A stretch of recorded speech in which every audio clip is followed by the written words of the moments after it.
Welcome to True Crime Garage. Wherever you are, whatever you are doing, thanks for listening. I'm your host, Nick, and with me, as always, is the master of ceremonies in all of the reindeer games. I give you the captain. I don't give a shite what Santa Claus says. Second place will still be called first losers this year. It's good to be seen, and it's good to see you. Thanks for listening. Thanks for telling a friend.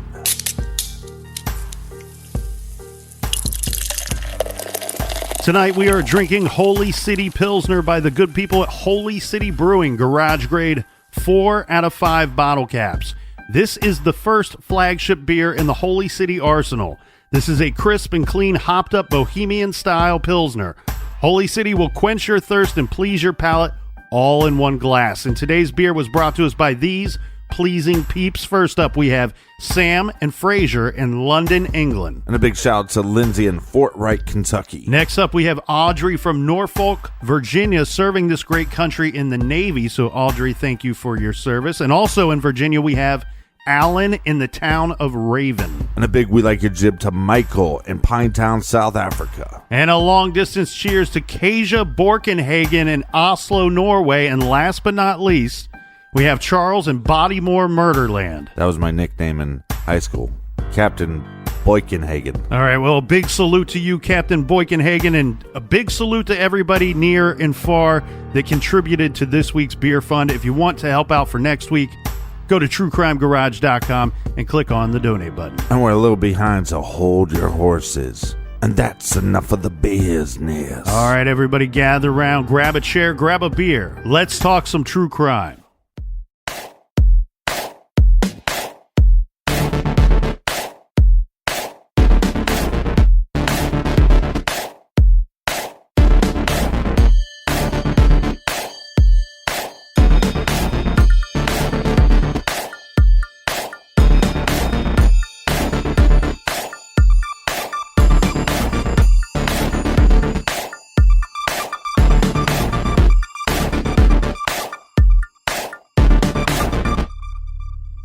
June 1st, 1985, 3:10 a.m. I love you all. Last will and testament. I love you, Mommy, Daddy, Robert, Dawn, and Richard, and everyone else, and all the other friends and relatives. I'll be with my father now, so please, please don't worry. Just remember my witty personality and great special times we all shared together. Please don't ever let this ruin your lives. Just keep living one day at a time for Jesus. Some good will come out of this. My thoughts will always be with and in you. Casket closed. I love you all so damn much. Sorry, Dad. I had to cuss for once. Jesus, forgive me. Richard, sweetie, I really did and always will love you and treasure our special moments. I ask one thing, though. Accept Jesus as your personal Savior. My family has been the greatest influence on my life. Sorry about the cruise money. Someday, please go in my place. I am sorry if I ever disappointed you in any way. I only wanted to make you proud of me because I have always been proud of my family. Mom, Dad, Robert, and Dawn, there's so much I want to say that I should have said before now. I love you. I know you all love me and will miss me very much, but if you all stick together like we always did, you all can do it. Please do not become hard or upset. Everything works out for the good for those that love the Lord. All of my love, always. I love you all with all my heart. Sharon Sherry Smith. P.S. Nana, I love you so much. I kind of always felt like your favorite. You were mine. I love you a lot.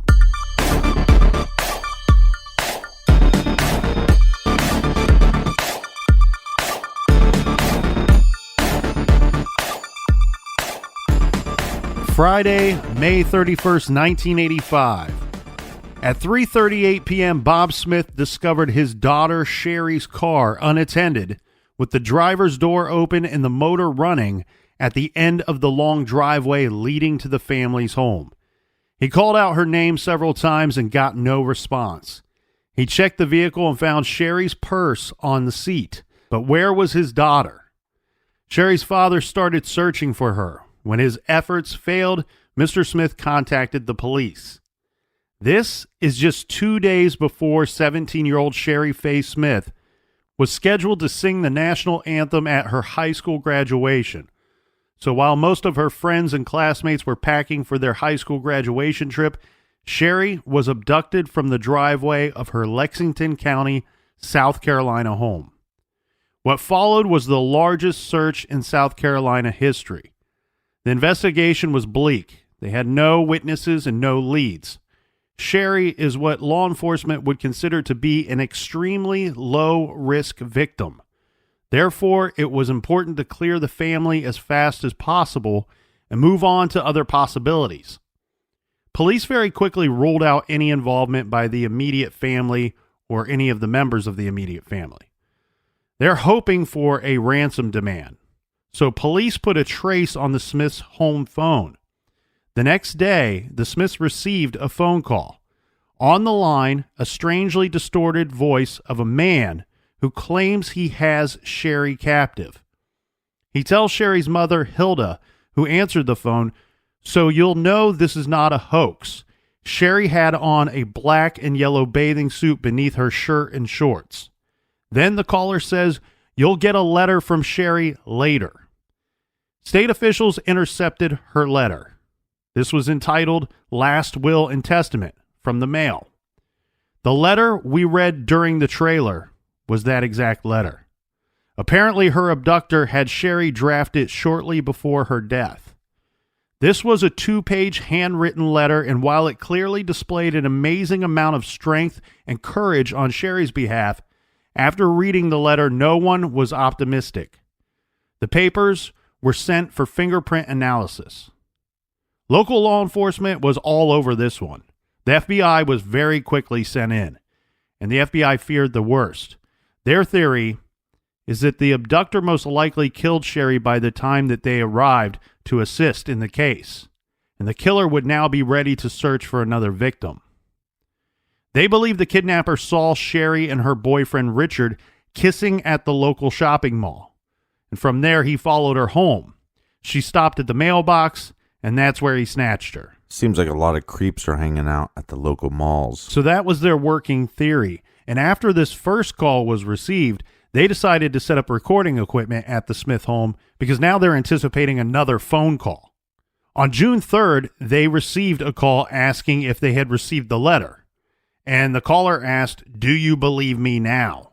To which Hilda, this is Sherry's mother, replied, "No, I have not heard from Sherry, and I need to know if she is alive and well." So basically, if I'm following you correctly, this dirtbag calls the family, and he says, "I have her." Mm-hmm. And then he says, "You're going to receive a letter." Right. But the letter is the last will and testament, so it's almost implying that she's dead. And then he calls him back and says, "Do you believe me now?" Right. Right. He wants to know if they've received the letter. They, as said, it was intercepted by law enforcement. And this is actually a really good move by Sherry's mother, Hilda, to not kind of cower to this distorted voice on the other end of the phone. Yeah. She's saying, "Look, I've not heard from my daughter. I need to know if she's alive and well. I don't believe anything you're saying. You say you have her captive. Well, let me talk to my daughter." Right. And so in a sense, she's kind of calling his bluff, right? Or hoping so. Yeah. And he says that when she asked him, "I need to know if Sherry's alive and well," he then responds that "you will know in 2 or 3 days," and he hangs up the phone.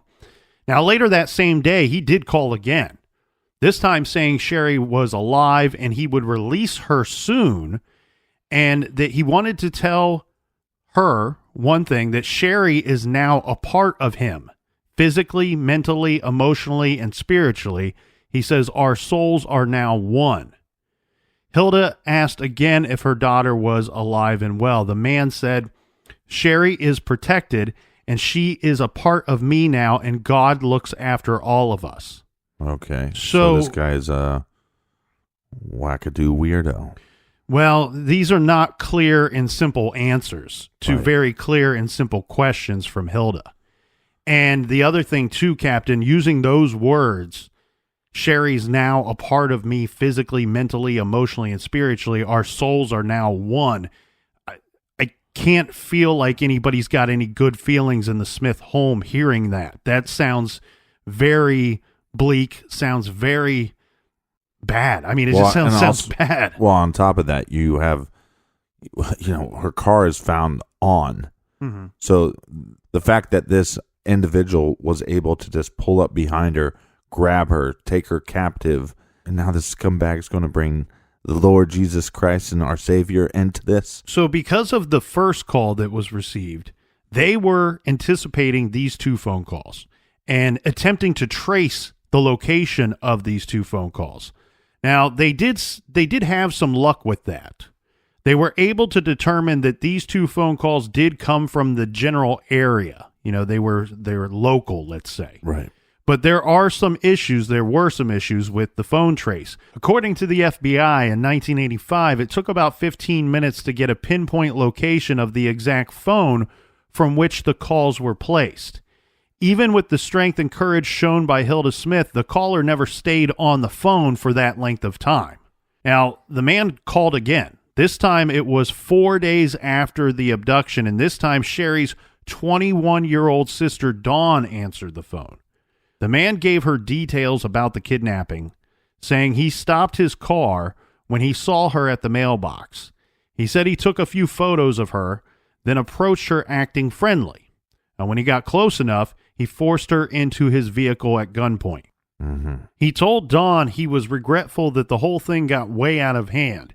He then went on to tell her that at 3:10 a.m. Saturday, the 1st of June, Sherry wrote the letter you received, and then at 4:58 Saturday, the 1st of June, we became one soul. He said, Here he goes with the weird talk again. Right. And he says, don't ask me any questions. He told Dawn Sherry would be returned the following evening and that they should have an ambulance on standby, adding, you'll receive instructions on where to find us. Well, and this makes you wonder because you take somebody like Dahmer, for example, and he would talk about possessing his victim by eating his victim and that they would become a part of him by doing so. So that's where my head goes with these comments. My head actually goes in two directions. One, what you just said there. Talent. One right there is the possessing.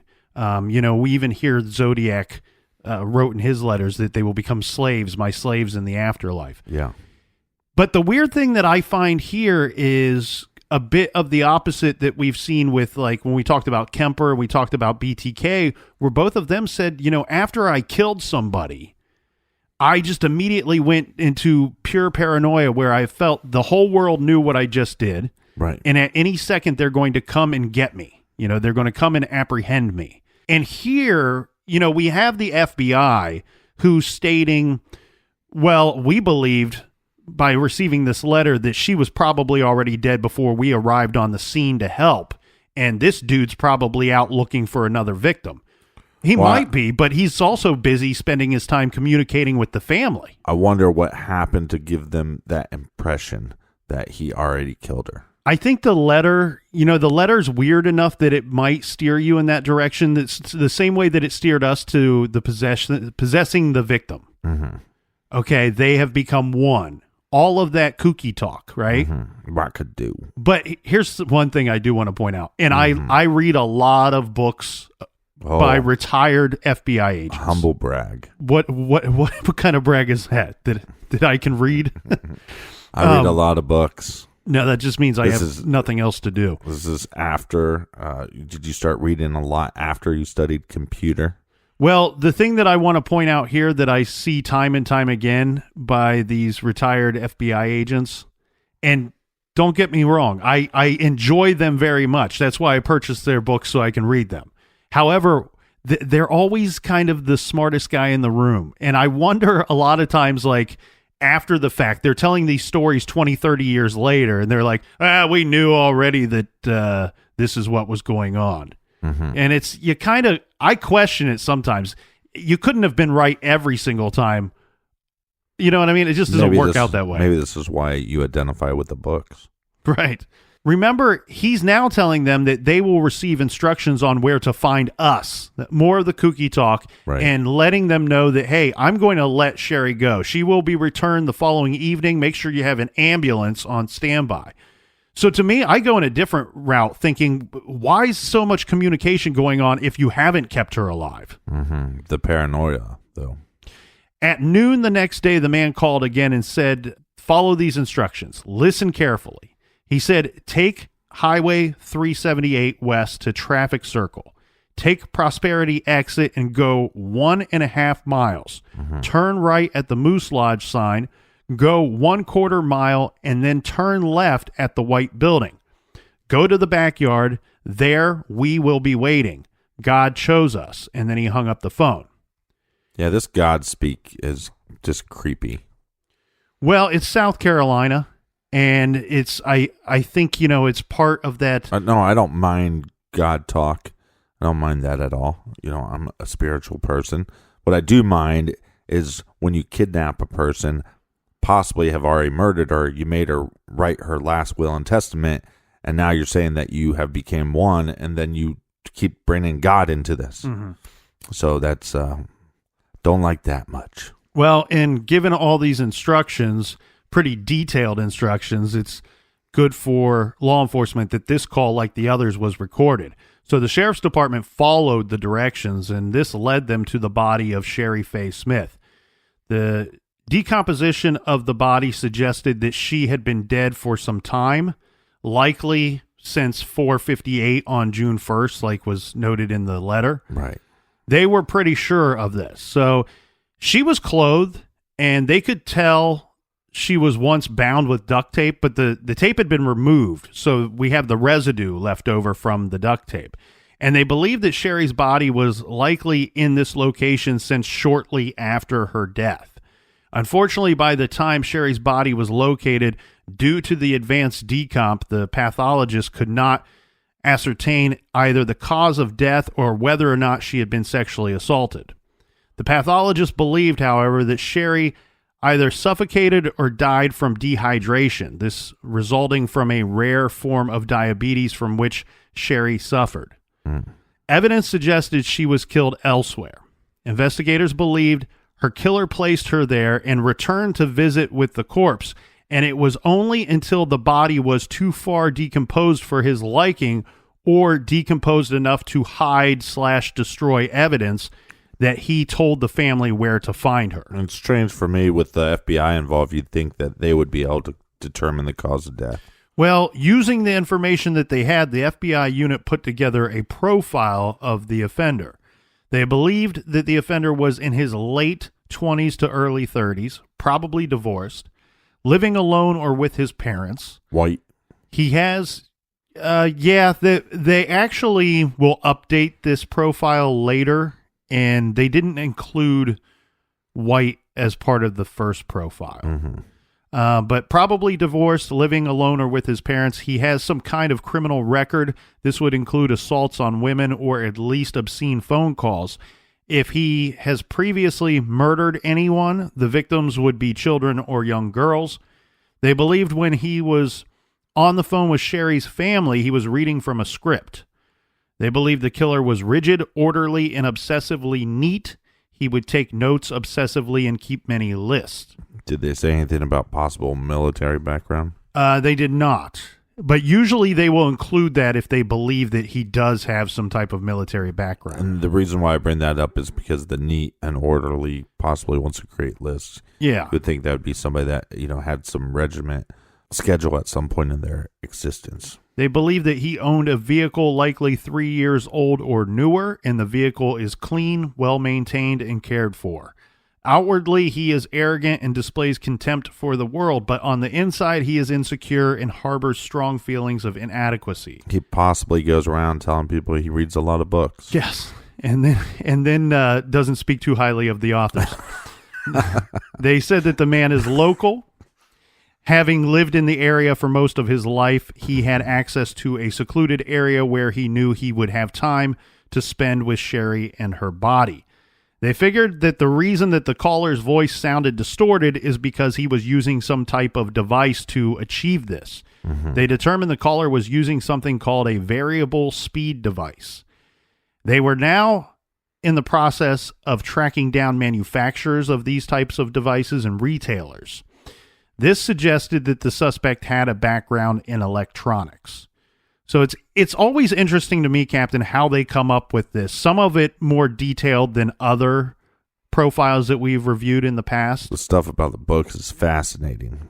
Right. No, what gets me is when they say, we believe that he has a car that's 3 years old or newer. Like, that's so random. And it's like, you don't know, do they have any eyewitnesses that would make them lean that way? Or is this just kind of a random guess? According to the information I could find, there was no eyewitnesses. Right. That's why it's so random to me. We believe that he has a newer 3-year-old car or newer. That's so pinpoint. I think they come up with this for a couple of reasons. One, I think they're working off of the idea that this guy is driving a lot, that he's spending a lot of time driving, and they may also believe him to be careful. If they believe him to be careful and driving all the time, they're probably going off of the thought that he would prefer to drive a newer vehicle, something that's well maintained and well cared for, because it would be too risky to spend all that time driving, and he wouldn't do that because he's careful. Or possibly the idea that this guy was married, divorced, so he possibly has a career, is living with somebody or living with his parents, so therefore he has the money where he would have a nicer vehicle because that would be his only opportunity to maybe impress a female also. That's interesting that you picked up on that, because with having a background in electronics, they're almost suggesting that they believe this individual has a job. Right. And like you said, if they believe he's living with his parents, he has more money than somebody not living with their parents. But the obvious thing here is usually when they base off of the situation, is this individual local or not? And that seems to be pretty quick to come to that assumption. And I think here really exemplifies that to perfection. You know, we have a situation where he gives very detailed directions to find her body. And I have to believe that law enforcement's working off of the thought that that's not just a place that this guy stumbled upon, that this is an area that he knew and knew well, and therefore he's a local guy. He didn't just drive in and happen to see her at the mailbox and take her away.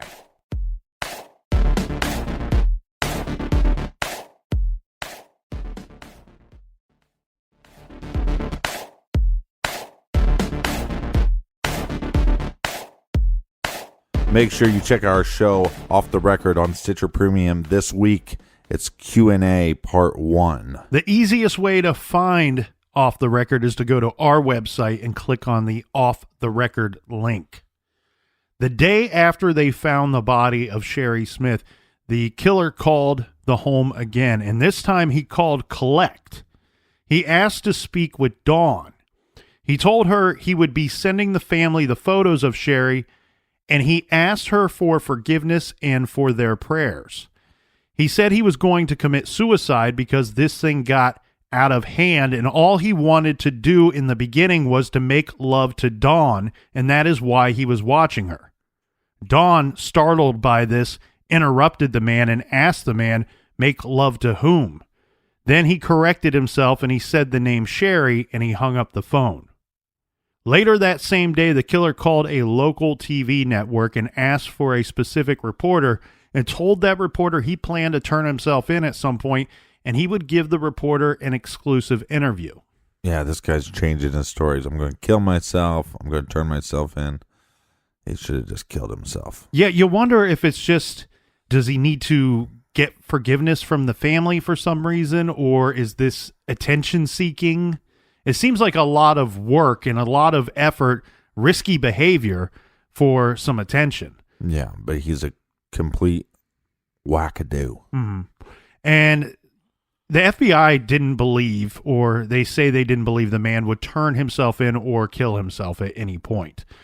They believe that the calls were in fact, seeking forgiveness from Sherry's family, but also to manipulate and control the situation as much as he possibly could, and that this guy would eventually kill again. Yeah, well, this guy's a giant piece of shit. Well, what would have been nice, though, is if he would have put himself in a brown paper bag and then rang somebody's doorbell and lit himself on fire. Okay, so I do want to touch on this, though, because we do know from this last phone call that he says that in the beginning, all he wanted to do is make love to Dawn. Dawn's 21 years old. Sherry Right. Smith is 17. And they actually, you can find, there's quite a bit of photos and images of both of them on the internet. And you can see that the two of them look very much alike. Okay. So this is when he makes this slip. When he says Dawn instead of Sherry when he's on the phone with Dawn, I was really curious why the FBI didn't update their profile. Because remember they said at one point that if he had killed before, his victims would have been children or young girls. Right. Okay, well, Sherry, yes, she's 17, and that's more closer to being an adult, but Dawn is absolutely an adult. So you almost wonder if now at this point, if you're going to say if he is killed before, is there a chance that Dawn was actually the intended victim? You know, because he's not going to see her or see a girl that he perceives to be Dawn at the mailbox and walk up and ask her if that's, are you Dawn? You know? Right, but he did take some pictures before, so then you wonder, throwing it out there, maybe this individual's supposed to wear glasses but doesn't. And so is it that simple of a mistake? And then when he gets closer, it's the wrong girl, but it's too late at that point. I think it's very much like that. I think it's the intended victim was Dawn. He hoped to abduct her and do whatever he did with Sherry with her. But I think at some point he would accept the substitution. Or like you said, I mean, I think it's kind of too late. Look, he probably opened up that door for the person. Mm-hmm. And at that point, it's too late in his mind. Well, the man called Dawn Smith again. This time he told Dawn that he gave Sherry a choice of how she would be killed. And the choices were overdose, shooting, or suffocation, and Sherry chose suffocation. He told Dawn he killed Sherry by placing duct tape over her mouth and nose until she died. 2 weeks after the abduction of Sherry, 9-year-old Deborah Mae Helmick was playing with her 3-year-old brother at their home in Richland County when she was abducted from the front yard of the family's home. A neighbor saw a vehicle pull up and a man get out of the car. The man spoke with Deborah, then grabbed her, threw the screaming girl into his car, and drove off. Now, the neighbor immediately alerted Deborah's father, who was inside their home. They called police, and after, the two of them jumped into a vehicle and they went speeding after the abductor's car, but were unable to track down the vehicle. Well, this sounds similar. So is the FBI immediately thinking this is our guy in Sherry's case? Yeah. They believe the offender is one and the same. And with the addition of the second victim, especially a younger victim, the FBI didn't really change their profile, but they did add to the profile. They added that the killer and abductor is a white man, outwardly shy, may be overweight, but at the very least is not attractive to women. So he's no Bradley Cooper. Those close to him may notice one or more of the following. The offender is experiencing weight loss, drinking heavily, not shaving regularly, and he would be eager to talk about the crimes as he is following the investigation coverage on the evening news or in the papers. He's also a collector of pornography that likely focused on bondage and or is of sadomasochistic nature. So not good old-fashioned Christian porn. And because of the young age of the second abducted victim, Deborah only being 9 years old, they believe the offender would be too ashamed to call or correspond with Deborah's family. Well, this turned out to be true. No phone calls and no letters. The killer also stopped calling the Smith house. The FBI believed that the phone calls would be the easiest way to trap the killer. Yeah, I believe it would be as well. And since he's not calling or writing, it's almost like they would want to put out a taunt to him. Like, he already contacted news reporters before. Have that same news reporter do a report on how this guy has become weak and vulnerable because he hasn't reached out to the FBI. So, knowing that the unknown subject was following the case in the news and in the papers, the FBI decided to enlist the help of a single reporter. See? They wanted to force this man out into the open, or at the very least get him to call the Smiths home once again. They wanted to use Dawn Smith as bait for their trap. Now, the Smiths begrudgingly went along with this. So they held a memorial service for Sherry Faye Smith. They wanted the Smith family and Dawn present at this memorial service. And during the ceremony, they had reporters snap photos of Dawn holding a stuffed animal belonging to Sherry and flowers for her memorial. Meanwhile, undercover agents wrote down license plate numbers for all the vehicles that were present in the area.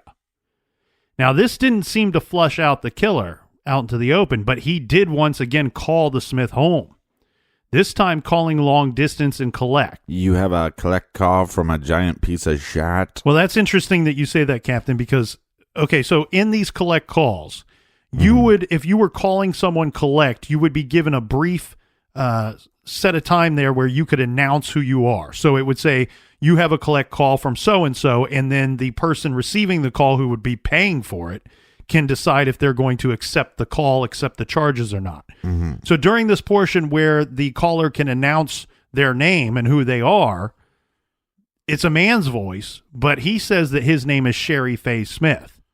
Okay. Dawn does accept this call. This time the man was not using the voice distortion device. He told Dawn that God wants her to join Sherry Faye, saying it's just a matter of time. This month, next month, this year, next year, you can't be protected forever. Then he asked Dawn if she had heard of Deborah May Helmick.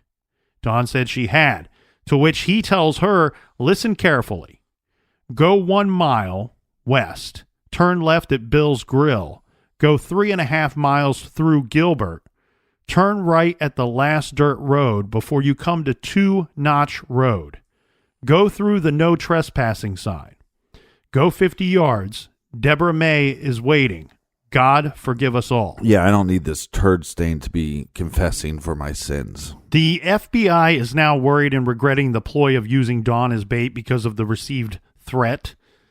During all of this, law enforcement was still submitting the letter from Sherry titled The Last Will and Testament to every possible test. The letter was drafted on yellow-lined legal paper from a pad, so they decided to use an Esty machine. This device can detect even the slightest indentations on a piece of paper. They wanted to see if they could pull any possible information from indentations that were made from writing on pieces of paper above the last will in the legal pad. And they found some interesting leads. They found a partial grocery list and a sequence of numbers. With further testing, they could detect 9 numbers of a possible 10-digit sequence. The numbers are, in this order, 205 837 13 blank 8. This was a phone number in Huntsville, Alabama. So working with the phone company, they checked all 10 possible phone numbers for a connection to Lexington County, South Carolina, where Sherry and the Smith family lived. One of the numbers in Huntsville received several calls from a residence just 15 miles from Sherry Faye's home. The home belonged to Ellis and Sharon Shepard. Law enforcement went to the home and interviewed Ellis and Sharon. The Shepards told police they had made phone calls to Huntsville where their son was stationed in the Army, but they were out of town when both of the murders were committed. They explained a man who worked for Ellis as an electrician, Larry Gene Bell, was put in charge of house sitting for the 6 weeks that they were away. Larry was in his early 30s, divorced, lived with his parents. He was neat and orderly, and when he picked them up from the airport, he spoke constantly about the unsolved murders that occurred while they were away. He had noticeably lost weight, he was unshaven, and he was irritable. The sheriff asked Mr. Shepard to show him the room where Larry stayed while watching the home. Under the bed, they found Mr. Shepard's handgun jammed and pornographic magazines featuring bondage on the cover. Now, regarding the sequence of numbers, the couple wrote down the telephone number for their son and gave it to Larry Gene Bell before they left for their vacation, with instructions that if anything were to come up with the house, to call their son. The police played a portion of the last call received by the Smiths. This is the one where the killer did not use the voice distortion device. Right. And the Shepards confirmed it sounded just like Larry's voice. Armed with this information, they did some digging, and they found that a vehicle registered to Bell was seen at the memorial service for Sherry Faye. The officer wrote down the plate number and noted that the driver did not exit the vehicle. He simply drove by. The vehicle was less than 3 years old. Early the next morning, police surrounded Larry's parents' home and arrested him as he was leaving their home to go off to work. A quick background check revealed Bell was twice arrested for attempted assaults on women. On both of these occasions, he attempted to force a young woman into his car at knife point unsuccessfully. Under questioning, Bell admitted to nothing. Inside Bell's parents' home, in his bedroom, police found hairs on the bed matching hairs from Sherry Faye Smith. In Larry's desk, they found a sheet of stamps from which the stamp used to marry Sherry's last will and testament originated from. The neighbor that witnessed the abduction of Deborah May told police after the arrest it was in fact Bell who he saw pulling the screaming child into his car that day. Under further questioning, Bell still admitted nothing. So they played the tape of his voice from the phone calls for him, and still Bell admitted nothing. So they brought in the FBI to further continue the questioning. They took a different approach rather than to continue to question him. They explained to him that they had a lot of experience in dealing with these types of crimes, and that the perpetrator of these types of crimes never gets the opportunity to explain themselves and their side of the story. Often, the offender is too afraid and ashamed to admit what they have done, and once they are in court, their attorney will not let them take the stand. Right. So this individual is then trapped in a nightmare that never goes away, and he goes away to a lengthy prison sentence, and no one understands him. No one knows what the hell he was going through at that time. Well, I like their tactic here, but we could always employ my scary clowns where we dress up like clowns and we beat the guy to the inch of his life to get him to start confessing. Well, as they're explaining this to Larry, they notice that Larry Bell is nodding his head up and down. He's agreeing with what they have to say. Uh-huh. And seeing that he's responding, they leaned in for the kill and asked him, "When did you start to feel sorry about the crime, Larry?" Do they whisper this? I don't know. Okay. To which seems like it would be a powerful move, you know. Come on, Larry. Tell us what you know. We gotcha. Well, they ask him when he started to feel sorry about this crime, and to which he says it was when he saw a photograph of the Smith family. Right. Then they asked him if he could have possibly done this sort of thing, and Larry told them, quote, "All I know is the Larry Gene Bell sitting here could not have done this, but the bad Larry Gene Bell could have." So that is going to be the closest thing to a confession that Larry Gene Bell would ever give regarding both of these murders. So we do have a confession, or a loose confession, right? Implied confession. Mm-hmm. We have some of Sherry's hairs found in his room on his pillow. In his bedroom. Okay. And then we have an eyewitness that saw him taking the 9-year-old girl away. And then the car registered the yeah, so him car. driving by the memorial is not really any evidence. But, it's stacking pieces on the case. Right. Yeah. But there is a lot of evidence, like you said. You not only do you have the hairs that match Sherry Faye Smith's hair in his bedroom. I mean, how the hell is that going to get there? 2, you have the sheet from which the stamp came from that the last will and testament was mailed. You also have all these little connecting factors to the letter itself, the indentations that they found using that Esty machine. And then you have the Shepards for which he is home, he's house sitting for. And they say, yeah, that's his voice on right. on that recording. And this is the killer that's calling and taunting the Smith family. And that's not as good as picking him out of a lineup or anything, but that's something. Right. And to which, I guess, for the lineup purposes, you have a bit of less evidence regarding the abduction and murder of the little girl, of Deborah May Helmick. Yeah. But you do have that eyewitness who says, okay, I see this picture of Larry Gene Bell on the news, and he calls up police and says, that's the same guy that I saw take that little girl. So we have all this evidence mounting up, and like you said, this real loosey-goosey, somewhat of a confession. Yeah. He doesn't say, I didn't kill these girls. He says, the bad Larry Gene Bell could have done this, would have been capable, I guess, of doing this. But the good Larry, he's serving his community and he's serving God. Sherry Faye Smith's older sister, Dawn, she was super brave and strong during the investigation into her sister's abduction and murder. She went on to be crowned Miss South Carolina, and the following year, she was the runner-up in the Miss America contest. In February of 1986, Larry Gene Bell was convicted of murdering and kidnapping Sherry Faye Smith. The jury recommended the death sentence, and the trial judge imposed the sentence in accordance with the jury's findings. In 1987, in a separate trial, Bell was convicted of murdering and kidnapping Deborah May Helmick, and again he was given a sentence of death. For 9 years, Larry Gene Bell filed and played the appeals game trying to work the courts. But on October 4th, 1996, the state of South Carolina, in accordance with his sentences, Larry Gene Bell was strapped into the electric chair and killed. A large crowd cheered as the hearse carrying Bell's body left the Broad River Correctional Institution. One of his defense lawyers said, quote, "We have executed a sick, delusional, psychotic man."